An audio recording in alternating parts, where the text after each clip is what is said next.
এক বাড়ির মালিক পালতো একটা গাধা এবং একটা কুকুর। তো হঠাৎ একদিন এই বাড়ির মালিকের ঘরে চোর ঢুকে পড়লো। যখন চোর ঢুকে পড়লো তখন গাধাও দেখতে পেলো চোর ঢুকছে, কুকুরও দেখতে পেলো যে ঘরের ভিতরে চোর ঢুকছে, কিন্তু কুকুর তখনও চুপচাপ। কুকুরের কোনো সারা শব্দ নাই, কারণ ঘরে চোর ঢুকলে সাধারণত কুকুর আগে চেঁচামেচি করে মালিকরে জাগিয়ে তুলে, কিন্তু কুকুর চুপচাপ।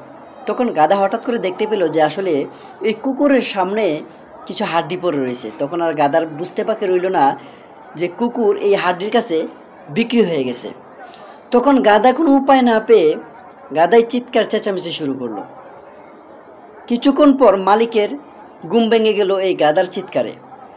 তখন মালিকে উঠে দেখতে পেল যে সে গাধা চিৎকার চেঁচামেচি করছে। তখন মালিকই বুঝতে পারলো যে গাধা মনে হয় পাগল হয়ে গেছে, যার কারণে সে চিৎকার চেঁচামেচি শুরু করে দিচ্ছে। তখন তাকে একটা মেরে দিল। তখন গাধার আর বুঝতে বাকি রইল না যে সমাজের দায়িত্বশীলরা যখন দায়িত্ব পালন করবে না, চুপচাপ বসে থাকবে, তখন যদি ওই দায়িত্বটা আমার কাঁধে নিয়ে আমি চিৎকার চেঁচামেচি শুরু করি, তখন পাগলের তকমাটা আমার গাড়িই জুটবে। আর এই গল্পটা হচ্ছে আমাদের সমাজেরই। আমাদের সমাজে এমন কিছু মানুষ আছে যারা দায়িত্ব নিয়ে পড়ে রয়েছে, কিন্তু তারা বিক্রি হয়ে গেছে তাদের কাছে, যার কারণে সমাজের দায়িত্বশীলরাও ঠিকমতো দায়িত্ব পালন করছে না।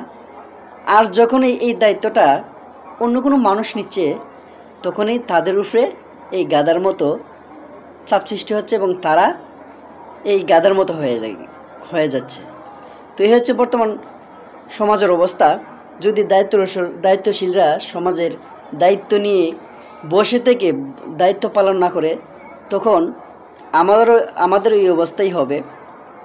চোর এসে সব নিয়ে যাবে, কিন্তু কোনো কিছুই করার থাকবে না।